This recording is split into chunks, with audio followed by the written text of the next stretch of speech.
Good afternoon, everyone. Happy to have you here. So while we're waiting for folks to, enter into the Zoom, feel free to pop in the chat where you're Zooming from. This is our all program talking circle. So please feel free to even pop in your grant program so folks can get to know each other and what grants you're representing today. And we'll just take a few more seconds while folks are popping in. How's everyone doing today? I hope the weather's good where you guys are. Just a few more folks coming in. Good morning, Lorraine. Hello, everyone. Awesome. I see that we're all okay. I see Alaska in the chat. Awesome. Well, hope you guys are having a good day as we're welcoming folks in. Welcome to our all program talking circle. As we're on the top of the month today, it's really exciting to have us all in the same Zoom room. Good morning, Patrick from Pine Ridge. So we will get going. And I will review our disclaimer today as we're all popping in. So this presentation was produced under the U.S. Department of Education contract number GS00F115CA with Synergy Enterprises Incorporated.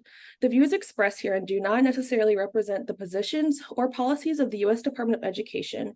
No official endorsement by the U.S. Department of Education of any product, commodity, service, or enterprise mentioned herein is intended or should be inferred.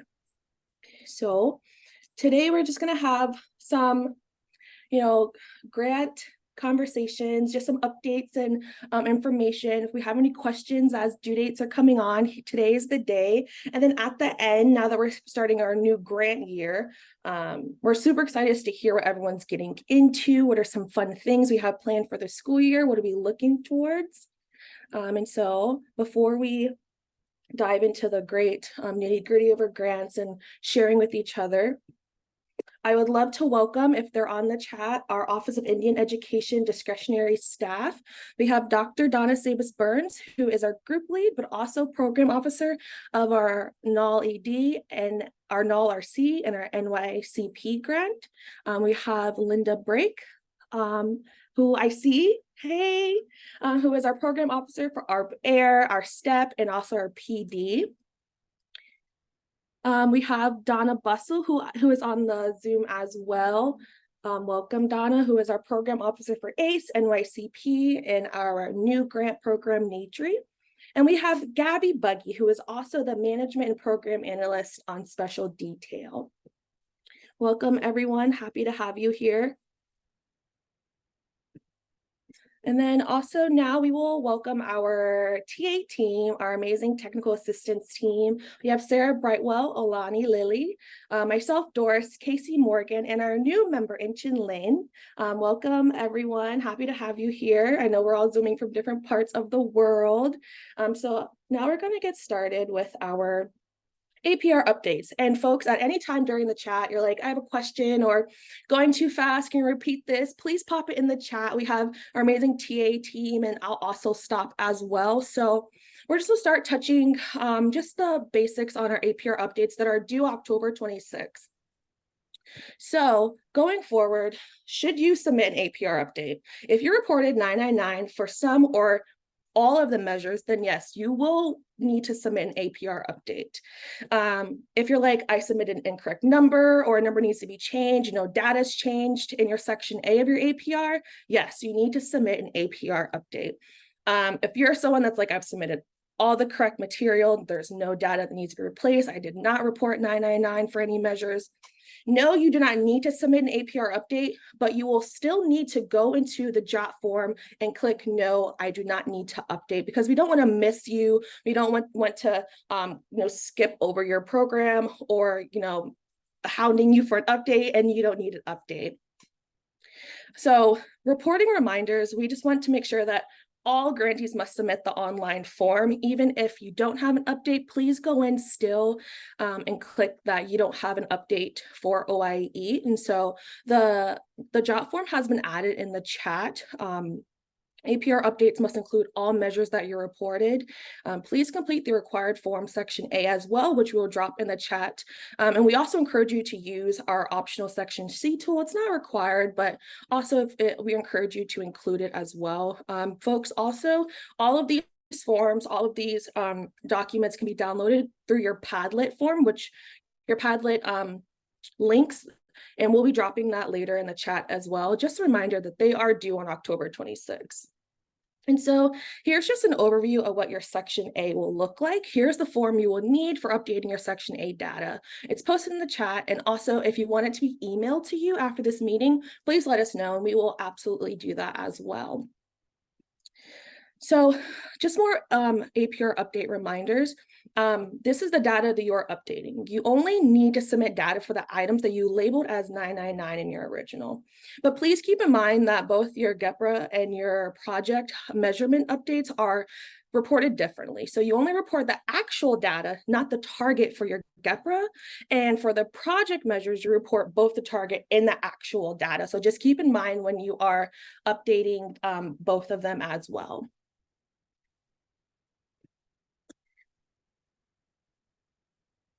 So moving forward, just a reminder, in your Section A, you will see explanations of progress. And just a reminder that in your APR update in your Section A, we want details, like as many details as you can, to talk about your project measures. This is where you write the steps that you've taken to make substantial progress towards your goals, your measurements, and to have a chance to describe the data and your collection activities and the tool you are using. And so the items on the screen are also listed in your APR checklist provided during the previous reporting webinar, but just a reminder to go through them. For every project measure that we defined in your APR, we want to know the following: what data you're collecting and why, the start and end dates of your data collection periods, your procedures, your methods, and so on and so forth. If you already do not have a copy of this checklist, please let us know, and we can also email that to you as well. But just a reminder, just to consider what steps you want to include to make your, just to update your APR in the beginning. And so with these last few slides, has any questions came up? Anything I'm missing in the chat? Anyone want to pop in?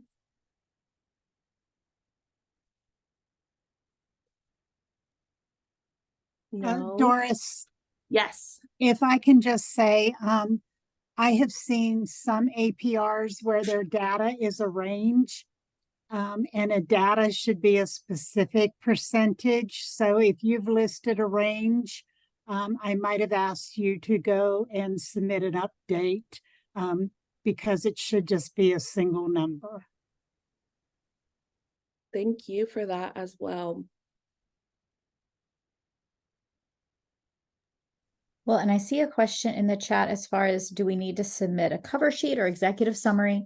No, this is not a full APR.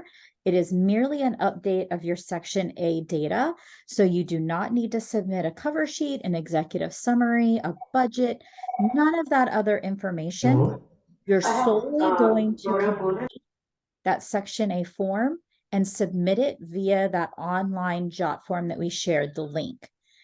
Once it's submitted there, it will be taken over to all your appropriate program officers. But you do want to submit via that link, and we'll go ahead and have our team pop that link where you can submit your data back in the chat.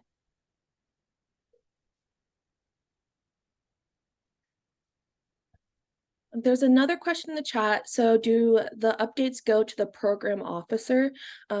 And correct me if I'm wrong, to our folks on the chat, all updates go through the links that we have submitted in the chat, the jot form, and then the bit.ly as well. Yeah, Well, and both that's how it gets to the program officer, is through that online form. That way it doesn't get lost in emails. It's all in one spot. And then there was also a question in regards to, if they send in an update, will someone contact us if there's a problem? Yes, we will review all of those once they're in.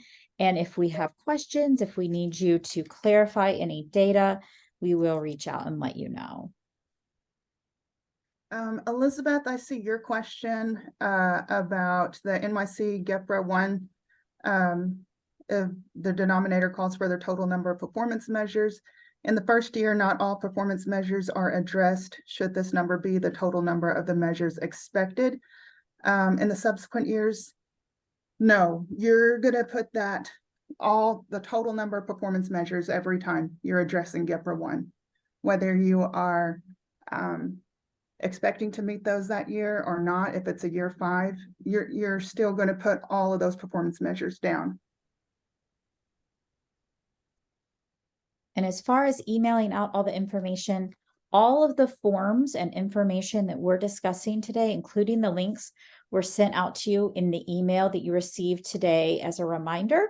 And then we will follow up again after this webinar with that same information, all of the forms, and then also a PDF of this slide deck. Awesome. Thank you, Sarah, for that. So just a reminder again, here are the forms on the screen to submit your APR. All APRs are due October 26th. So please get those into your program officers. Please let your program officer know if you have any questions or have any further, just you need more help about explanations of progress, reminders, and so forth.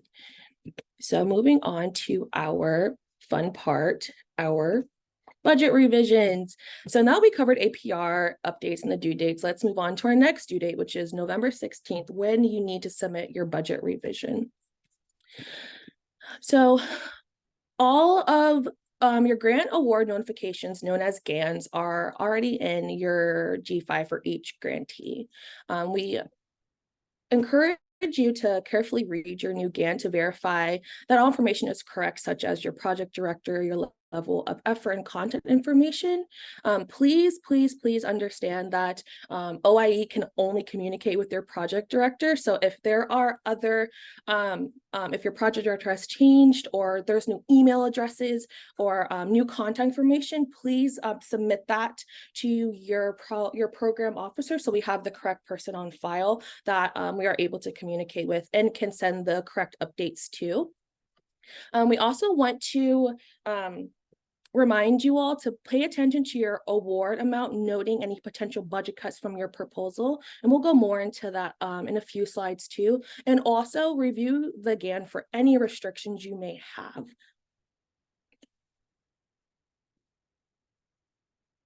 So now we're going over into the topic that we get a lot of questions about is our carryover.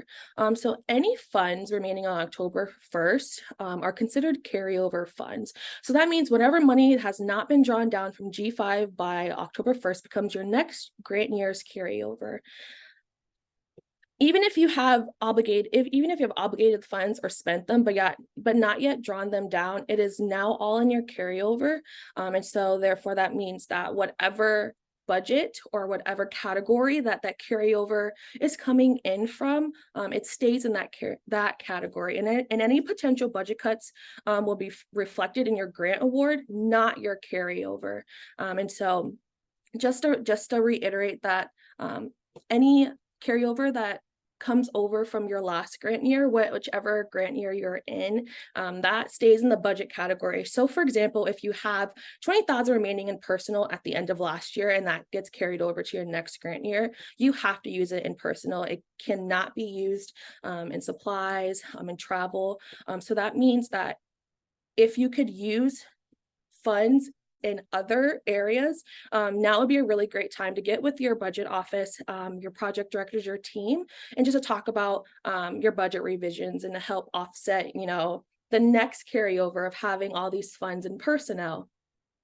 And so are there any questions about carryover, things that we want to dive more into regarding budget revisions and carryover before we move on to the next slide? Hi, this is Karen Tucker with TED, and I have a quick question. We requested the drawdown before year end, but it wasn't actually deposited into our account until the October 2nd. So is it the request date that we need to consider, or is it the receipt date that it was actually deposited into our account?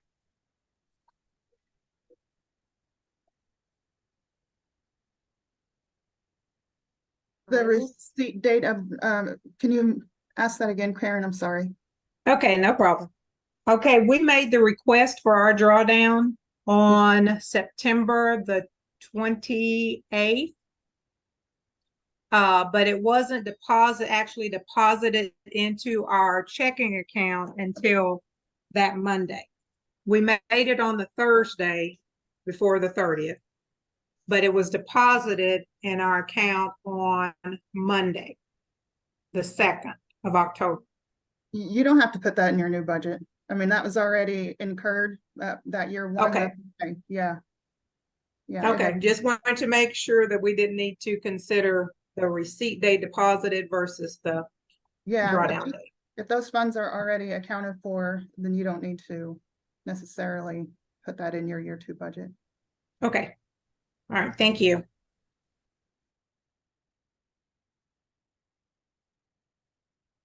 Cho. I'm calling from Panola Pomo Nation. When we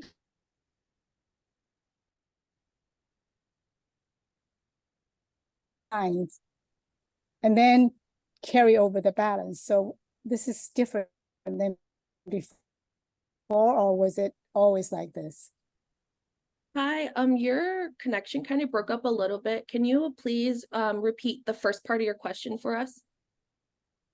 Okay, the first part of the question for the carryover request in 2022, when what we did is we projected what we will spend. I think November 29th, I believe, then, and whatever we project not to spend will be considered carryover.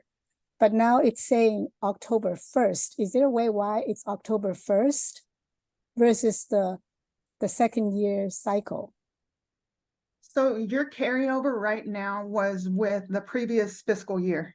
So anything that you have in your G5 as an available balance before, let's say, September 30th, and that is your carryover.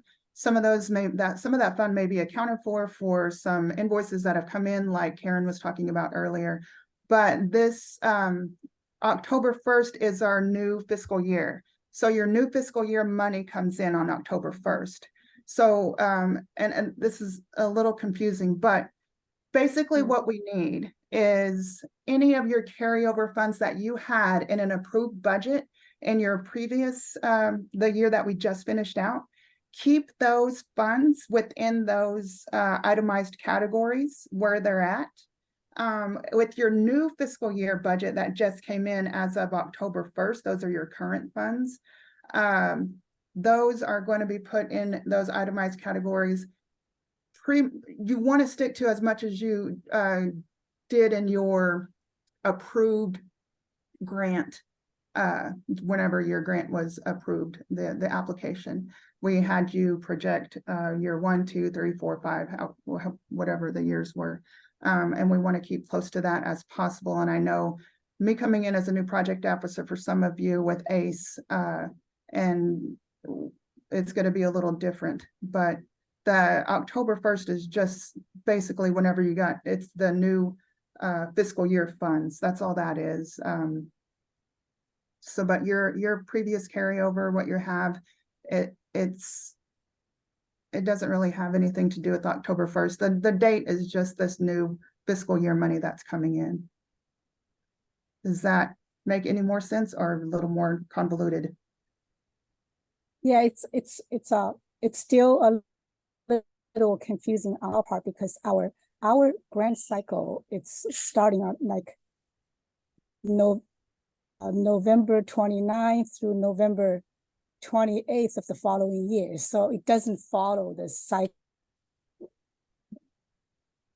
And what grant is yours?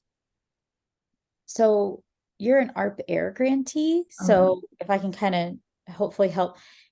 it's going to work the exact same for you, just once your grant year ends. So since you're an ARP Air grantee, then it's the same idea. Your grant year ends November 28th.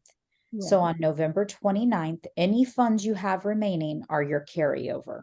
So it's exactly Okay. the same as everything described here, just with the dates different because you are an ARP Air grantee. Perfect. Okay, that makes a lot of sense because I'm trying to see, now.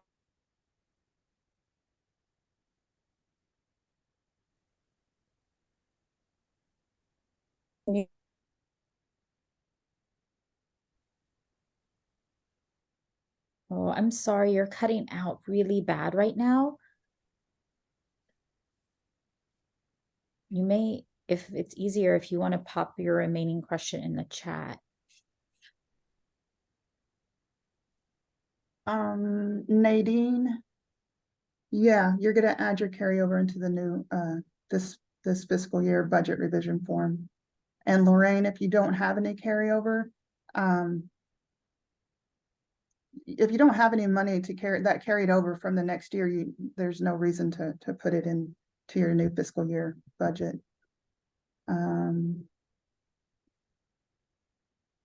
What else do we have, Doris? Any other questions on that? And Krista, you're correct too. The PD is on a different cycle also than the one they're discussing here, ending September 30th. But just like the answer on the ARP Air, your cycle just starts over when it starts over then.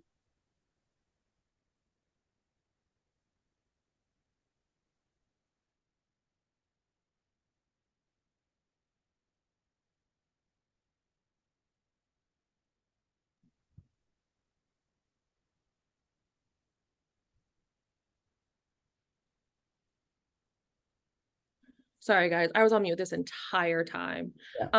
Like I was saying on mute, there's no more questions in the chat, but if there are, or I'm just not seeing them, please stop me and flag me down, because the last thing we want. We do Hello? have one, we have one in the question and answer. Okay. So Sierra said, just to confirm, wherever there is, oh, somebody answered it. That's what that means, right? Okay. Yeah, Casey answered it. Never mind. Thank you, Casey. Thank you, Casey. Well, I was on mute talking to myself. Like I said, for those in the chat, please pop your questions, flag me down, because the last thing we want is for us to leave confused or do our deadlines to be, confused and mixed up with others. And so if you're sitting here wondering, how to determine your current year budget, we're talking about carryover, we're talking about new grant year starting. The best way to figure that out is to, add your carryover with your current year grant award, and that's your total current year budget. If you do not know the carryover, your program officer would not know that. The best way is to go through your budget office or your financial person, or just go through your budget tool and kind of just figure out what areas you still have left remaining, and that would be your carryover, or look at your G5 and how much you've dropped down. Are there any questions about how to determine your current year budget before we go over the budget the revision forms?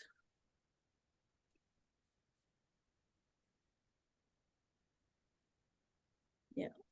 So just moving on, all grantees are required to submit a budget revision. And so if you are a fiscal year 20 grantee, a 2021 grantee, or 2022 grantee, be sure to add the carryover from the previous year into your current year to get your current budget year amount for the year that you'll be using to spend for your program.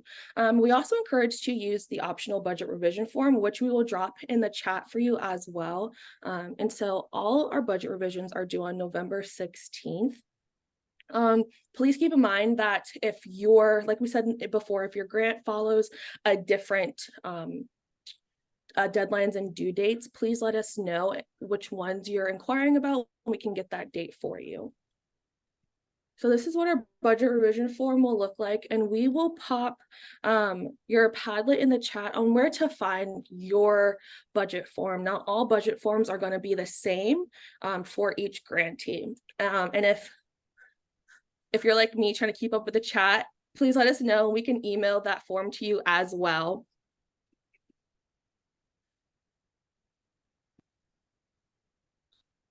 And so this one is different from our APR. The APR update, we ask that you submit it through the JOT form, whereas the budget revisions, please email to your program officers. So this is a really great starting point to answer any questions or any confusion that we may have. I see a few people in the chat, particularly like PD21 and ARP Air, asking about the budget revision due date. Okay. Donna, would you, Donna or Linda, would you please remind me when the PD budget revision due date is? So they're saying October 13th is what they have, and then for ARP Air, their fiscal year ends on November 28th. So Yes. they were asking about that. Right, so I also had, I was looking at my calendar, the October 16th date for PD. And then for ARP Air, we were gonna make it November 15th, I believe. But I can put that information in the Padlet on each grant. And Linda, I think for ARP Air, it was December 15th. Correct.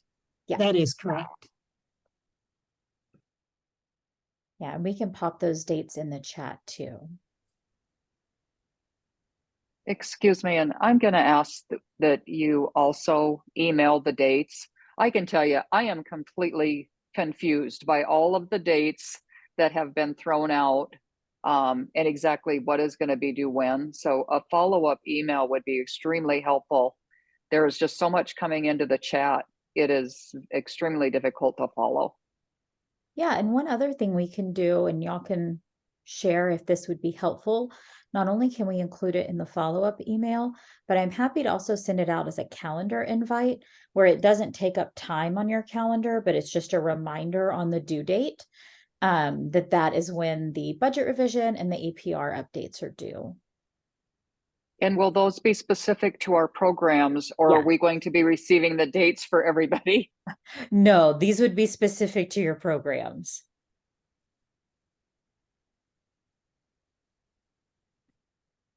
There's a question in the chat And- also. Oh, sorry. I just wanted to remind everyone, this is the first time we've kind of done an all programs talking circle. And that's why there's been some confusion about the fiscal year and the dates that things are due, because you're all in here together. And I'm certainly making notes that this is this is our first time trying an all program talking circle. So we'll keep that this is why we might have to do you all individually.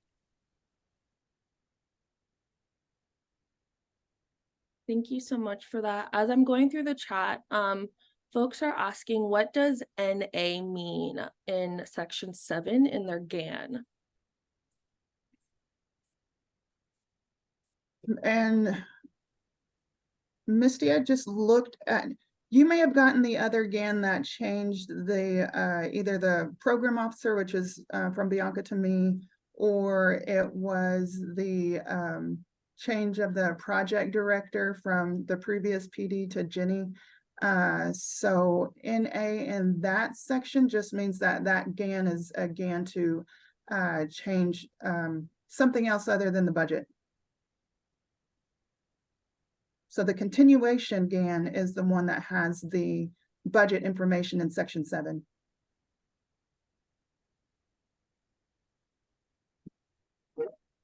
Thank you so much, Donna and Linda, for answering these questions. Are there any other questions about your APR updates, your budget revisions, carry over before we enter into the portion where we just kind of share and talk about what is on the horizon for our grants and activities and fun things that we have planned for our communities? Is there anything I missed in the chat that I have not seen? Hi, I have a question. Oh, sorry. Go ahead, Misty. So Donna, you mentioned that the GAN that we received is not the GAN that says how much we were awarded. So we're going to receive a separate GAN. So here's what happened with you guys. Your previous project director was still on G5. Whenever there is the process of continuation going on before anything is obligated, we can't change anything in G5. We can't change the project director, the certifying official, or the program officer. We can't change any of that until it goes through. So I just changed all of that over to Jenny. And once if she can get in there and she doesn't see the continuation again because it went to the certifying official, who is still the same certifying official from what she had said, and it would have went to the previous project director, but those emails are the same, so she should have gotten that as well. So the continuation GAN is the GAN that shows you your awarded amount. But that only goes to your project director and the certifying official on record. It, won't go to you. So if neither one had it, if they can't find it in their email, then one of them need to contact me and I can send it to them. But the other GANs were to change over the project director to Jenny and to change the program officer to me. So that's why it will say that. But the continuation GAN is in the G5. Okay, so Jenny has access to G5 now, so she should be able to get in there and see the continuation. Yeah. And Yeah. that's what we need to know. So how much money we got, right? Correct. Really confusing. Yeah. Okay, thank you. Thank you. Yeah, that helps too. This is Jenny. Sorry. That Thank you. helps me as well because then I understand now that there are different GANs that we got then. One is for the change of the project or the officers that are here at the tribe working on it. So I'll go back in there and check and see if there's multiple because it looked like the other years, but I'll look. Yeah, you have so you would have three. Okay. The continuation GAN and the program officer, which was changing Bianca to me, and then the project director changing your previous one to you, because those all have to be done through again. And we couldn't do that previously, unfortunately. It would have made it less confusing. But if you don't find it, I can send it to you, and just let me know. Okay, thank you. All right, no problem. A question in the chat has been brought up about no cost extension dates being the same as the due dates. No, so your no cost extension will,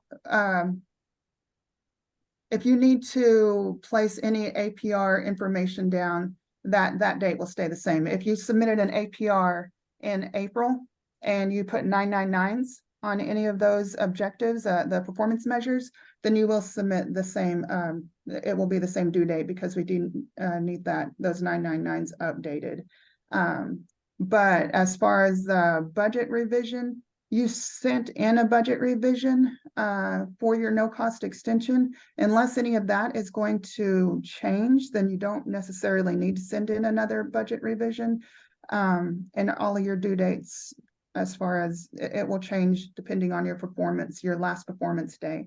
So look at your GAN. Your GAN will have your new last day of your performance period, and the only thing that you will have from here on out, besides any kind of budget revisions with your program officer, if you need it at any time, you can send that into your program officer. Otherwise, the only thing that you will have due is your final performance review, which is due 120 days after the last day of your performance period. Thank you for that. Another question came in also. Someone has asked, I had proposed on how our carryover would be used in our next fiscal year as a part of our APR report. I assume that I can utilize those suggestions in the budget revisions submitted, correct? You can revise those with your new fiscal year money. Everything else should stay, your carryover should stay in the year, whatever year it was approved in. It's coming over into this new year. with your new fiscal money, you're able to move that in between your itemized categories and then submit it to your program officer. Don't assume that it's approved just because it was in your APR. But always submit any type of budget revision over to your program officer. Awesome. Thank you guys so much for the help in answering and clearing up any confusions.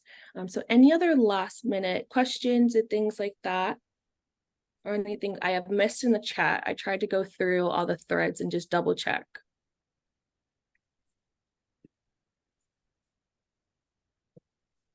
Oh, awesome. So here's the fun part I've been waiting for, just to kind of hear more about what our programs are planning, what we're doing. It's really fun to see us all in one room, just to hear what others, what our goals are for the year. And so what's happening in your projects and please feel free to either pop in the chat or come off mute, but please share any activities you have planned for the fall, or better yet, any good news or accomplishments from the summer. If you have had any fun events or camps or things, here's a really fun time to share with everyone the fun things you have done.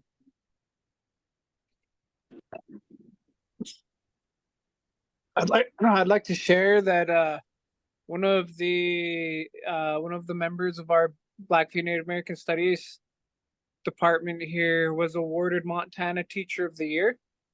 He's the first Class 7 teacher to be bestowed this honor, and it's pretty awesome. And part of that is this is, the grant that we were awarded here it's helping us out in very impactful ways.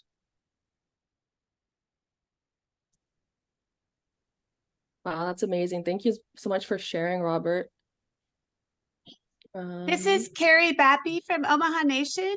I would like to share that with our new Against the Current Career Academy that we're working with as part of our ACE grant, we also have a large school to farm initiative.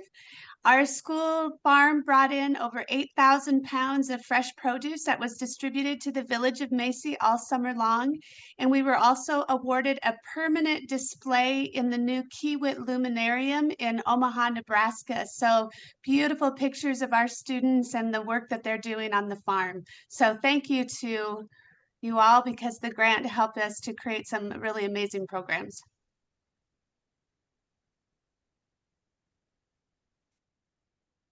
Wow, that's awesome. Sorry, I was just clicking through the chat and the pictures.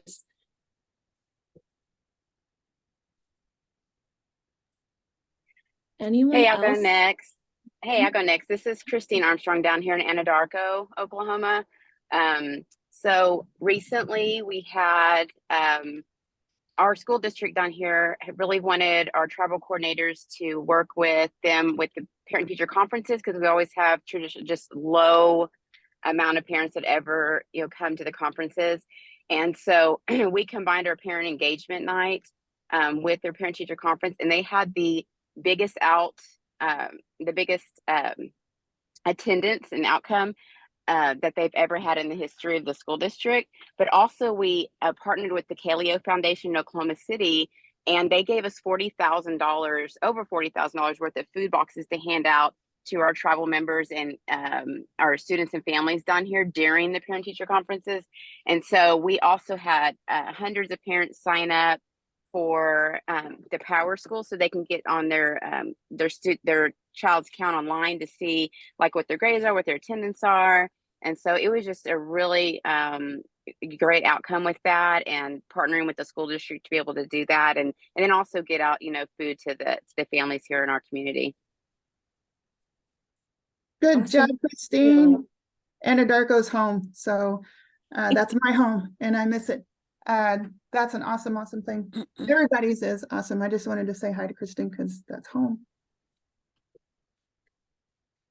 This is Annie Fritzie with Bristol Bay Native Corporation. I just wanted to share a really huge award that was given to Bristol Bay Region Career and Technical Education Program, BBNC's partner in the CHALAC grant.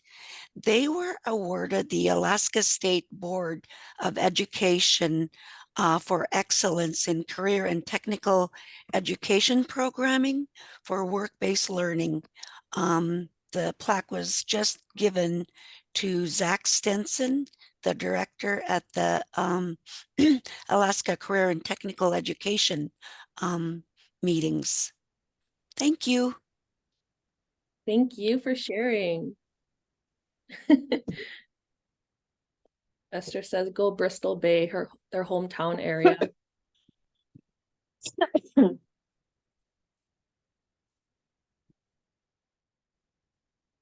Anyone else have some fun, good news to share? Anything you guys are planning for this fall?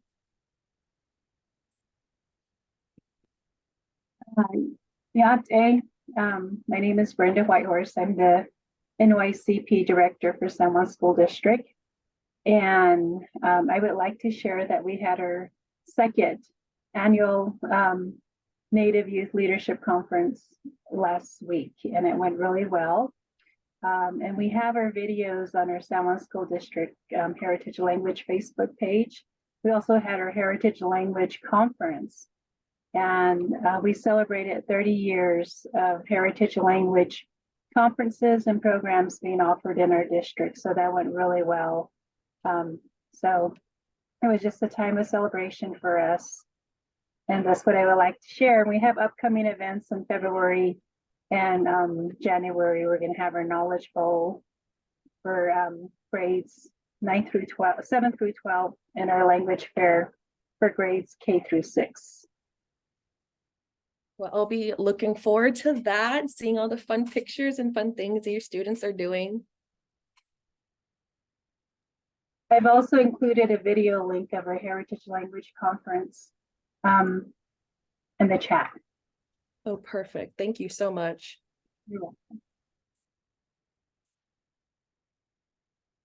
I wanted to give an update from Navajo Preparatory School. We're located in the Four Corners area on the Navajo Nation fee land. We're a high school. We have some exciting updates for our NAL 22 grant project. We're working with different organizations to lay the foundation for global Indigenous study abroad program for our students. So we're really excited. We piloted the program with an IB school in Mexico, but we're adding a more Indigenous focus on language acquisition. So we're moving full steam ahead with that. We also have, we just finished the phase 1 of completion for a language app that our team is developing for Navajo language that will be available community-wide. We got different RFPs, but we decided to actually build it in-house. So our IT team is working with our language teachers to develop the app. And then the other really exciting component that we've really been grateful for the support of OIE has been with our assessment development. We've been able to standardize and streamline the 4 years of Navajo language and culture coursework, creating summative informative assessments. So we found that 70% of our students increased by at least 1 level in their Navajo language coursework over last year. Navajo Prep does enroll about 98% Navajo or 98% Indigenous students. We do have a large population of Hickory Apache students, but all students, regardless of their tribal enrollment, all take Navajo language and culture. So we're really proud of all of our students and their progress. I think one of the big things that our faculty and director are really working towards is creating age appropriate language acquisition for entry level for high school students. So how do we make this really relevant and supportive for our high school students who are engaging language for the first time? So we have students who are driving 7 or 8 hours to come to the school and really participating in our activities. Lastly, I wanted to share that we've been able to really expand our language and culture offerings beyond the language and culture classes. So it really goes into our academics. Right now, we're in the midst of now that our assessments have been developed, we're in the midst of working with all of our teachers to ensure that language and culture framework is being included in all coursework. So regardless of what classes teachers are teaching, regardless of their language knowledge or cultural background, they're all using this Dine framework within their unit plans and lessons. So thank you guys so much for your support, OIE. We're really grateful for all the work that you've done to work with us. And I think on a personal level, just the support you've offered me as a project director to really learn how to be a good steward of these funds and how to do the reporting and all of that has been really a huge learning opportunity. So thank you all so much, and good work, everybody. Your projects are amazing. Awesome. Thank you so much for sharing. I also find it so fascinating and fun when our languages are apps, because I have a stepson and it's so hard to yank the iPad from in front of his face. And so to have an app, to have that in the ways that our youth are, you know, receiving language, I love seeing that integration. Thank you so much for sharing.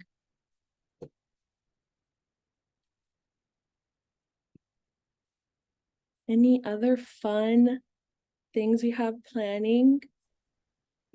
I can talk about. Oh, sorry. Oh, that's okay. I was going to say, this is Karen with TEDNA. And I was just going to say that this last year, we had quite a few youth to start their college career this year, starting August. It was really awesome to see some of the students were actually first generation college students. And so got to talk with one of them a few weeks ago, and she's adapting to college life well, enjoying herself. So that's always a motivation for us. And then we are planning this weekend, taking a group of youth to Kansas State University for a tour. And we actually have over 20 students going on this trip this time. So we're planning some more college tours, local and out of state. And so that's just where we're starting out this year. So it's starting out pretty good already. Awesome. Thank you so much for sharing that. And I'm so excited to hear their experience on going to Kansas State. Dr. Eastman Makiapia.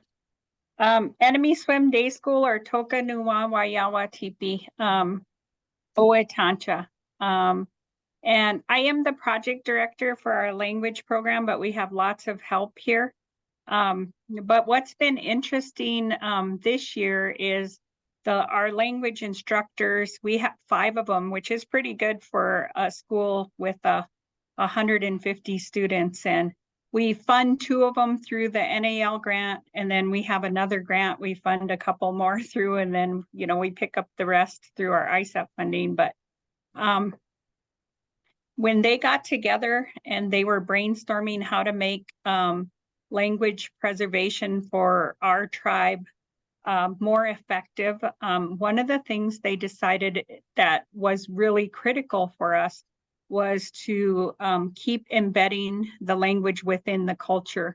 So our students spent this summer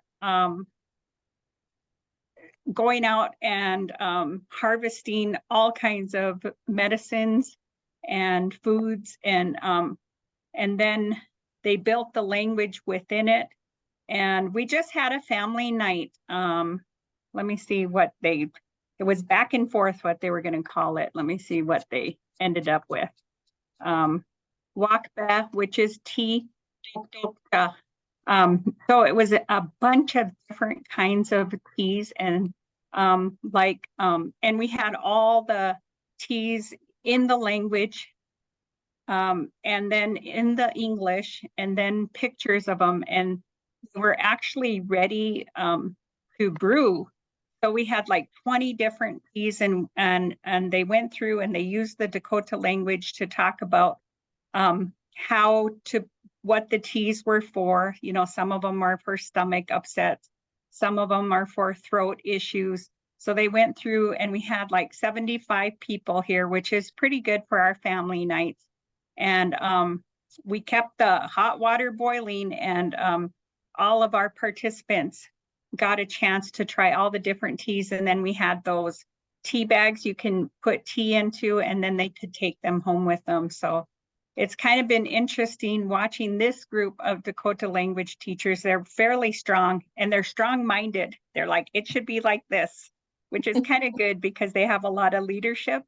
And one of the other things they decided for this year, which is different for us, where some of the classes would have a 30-minute class, they said, no, we need a longer period. So we now have 60-minute and 80-minute Dakota language classes, so that it could be more effective for everybody. So I just wanted to share. We have a language app. I mean, and I think it's great for people to have them so people can do them individually. And then we have a computer-based program. But we're trying to, our biggest thing we're trying to make is, and we have it out on a Google site right now, is a Dakota language survival handbook. That's our big goal. So Pidamiyaya, Nana. Thank you. It's so fun to hear how we're all incorporating our language. Sorry if I'm looking down, I was taking notes because I just love highlighting and remembering everything that we're doing in Indian country. Awesome. Are there any other updates, program sharing?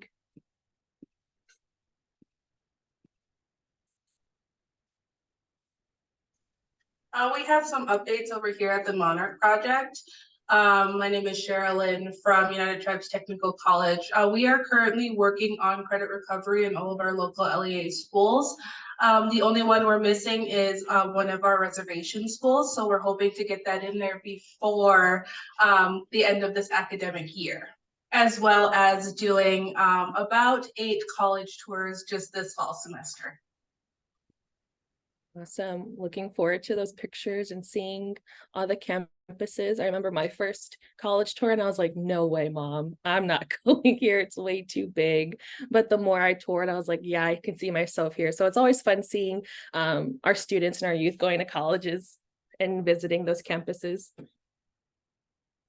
Yes, absolutely. Thank you for this opportunity to provide this to our students.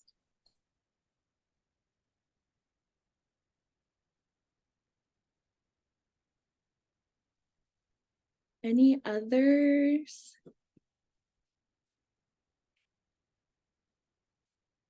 If not, we still want to hear all the great things you're doing in your community and in the colleges and in the other spaces. And so if you would love, you can send any updates or pictures. We love pictures to us at our email, and we'll drop it in the chat. Sierra says we have 7 graduates in December from their FATE program. And then Lonnie, I couldn't get that to work. I was trying to search it to see, is it up operational? And I was just the only one having trouble with it.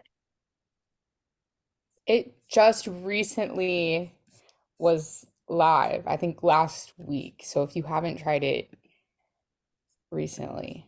Okay, and it's at the it's on the OIE website. You can connect through there. Yeah.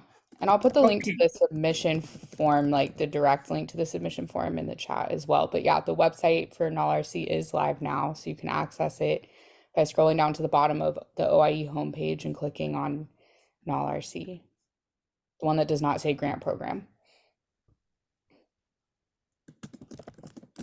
awesome. Thank you for that plug for Just a quick note. This is Steve working with the St. Carlos Tribe. I saw that Casey had put up one of those Padlets. And so for the ARP, ARE just posted a couple of pictures of what that library bus does look like. I know we had talked about that the last session. Yeah. And so just to kind of show what it's like, we're still trying to work with that. As far as updates, we're the folks that were working with that program over the summer. Unfortunately, we lost the literacy assistant and the lead to other programs, so we're kind of almost back at square one, but we'll work through it. And continue with the plans that we had. Again, one of the things that we wanted to emphasize with that program really was to create an environment for it where kids can really be excited about reading. And again, we do have high hopes for the library bus itself and an ability to be able to instill in the kids that love of reading and hopefully carry that with them throughout their growing years. And obviously with the endpoint, we assume that at some point that'll translate into overall better grades in school and interest in school and things like that, where it just seems like in general, sometimes it's not quite there perhaps as it should be. But again, just wanted to emphasize that. Thank you. Looking forward to the photos. And as well, others, if you have any photos or just want to share within your grant program, the Padlet is a great resource to use to stay connected with each other. Awesome. So, like I said, always, please feel free to email us or other updates, fun things you're doing. So as we're wrapping up, does anyone have any questions or any additional resources they would like to share? I have a question. I just want to make sure, because when I came in, I was a bit confused. That job form that we were emailed and was shared in this meeting, we're completing that if we have any sections that we need to update on the last APR that we turned in, right? Yes. So even if you don't have anything to update, you didn't have any 999 reporting data, everything's filled in, we still are asking folks to still go in the form and still click that you don't have any updates or you don't need to update anything, to still send it to your program officer. And if you do also have updates or you reported 999, also go in that form to complete any updates. So if you don't have any updates, and if you do have updates, we're asking all grantees, no matter if they need to update it or don't, still go in and alert your program officer, one or the other. Okay, and I was in the August meeting and we had the same form and I've completed it then. So are we completing it every month, or it's the same form? Are we being asked to complete it again if we already completed it last month? If you completed it, because I remember the talking circle you're talking about, it is the same form, the same link. So if you have from now until then, until now, if you have any updates, please complete the form. But if you completed the form last time with any updates, or if you clicked you don't have anything to update, then this is simply just a reminder session for those that have updates or needed the link again. Okay. And then I also wanted a little bit of logistics. I didn't get a calendar invite for this meeting, and so I just got the reminder this morning. Fortunately, I was able to cancel my other meeting, but is there a way for us to get a calendar invite, or is there something wrong with like my calendar invite? Like, did it go out to everybody and I just didn't get it? Because I know in the past, OIE has been really good about sending the calendar invites in advance, so I'm usually able to make sure I don't schedule any meetings or there's no conflicts on those days. Because I do value being here, because I do think there's a lot of important stuff that gets shared here. But I was a little bit worried that like if I hadn't been checking my email right then, I would have maybe missed this meeting today. No worries. I will pass this over to Sarah B. That normally is the guru behind all of our TA stuff. Okay. And then just if you know when is the next meeting, so that I can already put on my calendar, because I have an open calendar and it gets pretty busy if I don't carve out stuff in advance. Yes, and so in about 2 slides, I will have a slide that has upcoming events for all grant programs and office hours. Okay, thank you. Thank you. Of course. And just so you know, I don't think any of us got a calendar invite. I was a little surprised by the little email reminder today, and I was like, oh, I don't have anything in my calendar either. Oh, okay, good. I was just worried something was going wrong with my invites, or like maybe I needed tech support or something. No problem. And we apologize for that. And we will double check next month that we all invitations go out to you all, calendar invites.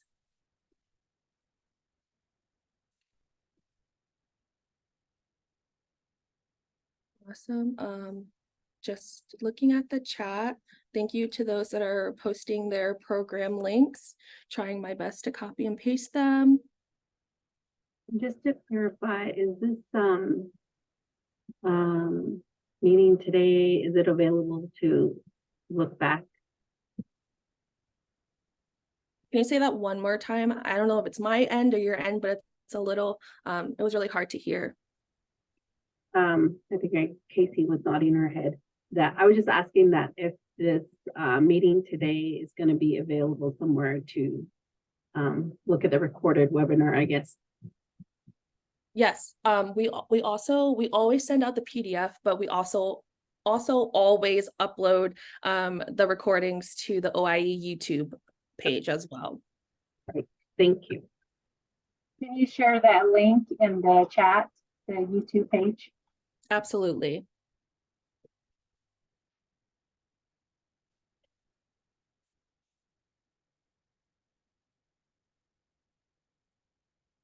Awesome. Any other questions at all?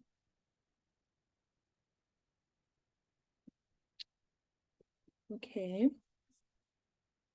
So just moving on, we will have an in-session feedback. And please submit your feedback of the usefulness of our webinar. We value your feedback. It's really helpful for us as your technical assistance team to be more helpful. So please just let us know if the things discussed today were beneficial and any other points of clarity you would like for us and any other ways to get information for upcoming events. Thank you, Alani, for posting that in the chat.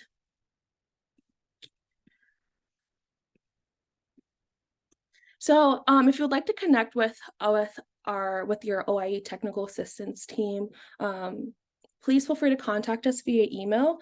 We have our email address for you to contact, but also if you would like a one-on-one support session or a 1 hour session, so we offer 30 minutes one-on-one and also hour sessions, please feel free to click our calendly.com/OIETA. There is where you can grab your coaching session time, and you could schedule as many coaching sessions as you want, as you need, as we're navigating the beginning of your grant year as well. And we'll pop that in the chat for you. So as always, if you have any email list updates or communication updates, please email changes and additions to our OIE@sciservices.com. Please feel free and make sure that you include your name, your role, and the new email address. That helps us make sure that we're getting all the accurate information to you, to the right person. And so, as I mentioned before, here are our events coming up on the horizon.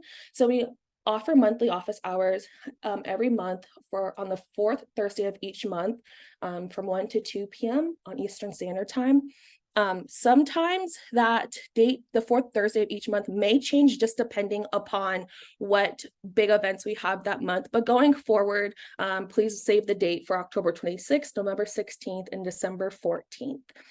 For all of our grants, our grant programs, your Talking Circle dates are on the screen. And as always, we'll send this out to you all in PDF form. And please also mark your calendar for the final performance webinar on November 2nd. And remember, you have access to us, to the OIETA team, and also your program officers at the monthly drop-in office hours. And so we encourage you to drop in for a minute or for an hour to ask questions or just to listen to what other programs and what other project directors are doing and planning. And so as we wrap up today, I just want to thank everyone, one, for coming to our first ever all program Talking Circle. It was really fun just to hear everyone's see everyone's face, learn everyone's name, hear what you guys are all doing. We wanted to leave you all with contact information of our OIE staff, but also any other contact information that you have for your programs. If you're new and just want to learn who your program officer is, please feel free to screenshot the slide. We'll send it to you as well. And please follow us on X at OIE Indian Ed. And our website is at the very bottom. And so once again, I just want to thank you all for spending your Wednesday with me and getting to learn about each other. And I see, Donna, you are unmuted. Yeah, so when I was going to clarify when you send the email in, that's to get to all of these meetings, the few slides back. But for those of you who are sending in any information, especially right now with this new fiscal year, about project director changes, please send that to us, your program officers. When you do that, we need, because I know there was a few who had that, and you sent it to me earlier, and Bianca may have had a few as well that needed to be changed. So make sure you send that to one of your program officers.